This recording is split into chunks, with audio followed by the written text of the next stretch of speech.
Beaucoup de voitures ont percuté la maison de cet homme au cours des 10 dernières années. Et le gouvernement refuse de l'aider. Il s'appelle John Bolo. Quand il a acheté sa maison en 96, il y avait une barrière en fer devant le jardin pour la protéger. Mais quand la municipalité a fait des rénovations, ils ont complètement enlevé la barrière. Le problème, c'est que sa maison se trouve à une intersection en forme de T. Et beaucoup de conducteurs passent à toute vitesse et ont du mal à s'arrêter à temps.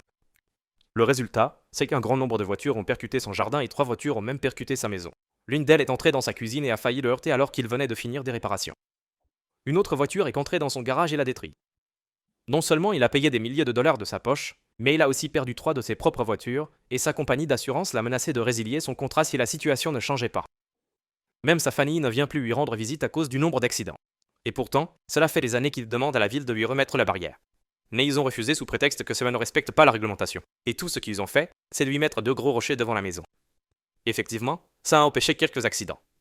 Mais ça n'arrête pas les gros véhicules. La ville lui a proposé de racheter sa maison, mais il est à la retraite, il a eu du mal à finir de payer son crédit, et il lui serait difficile de recommencer ailleurs. Alors il a engagé un avocat et a commencé à organiser des sit-ins et à installer des tentes devant chez lui jusqu'à ce que la ville lui rende la barrière en fer qui le protégeait.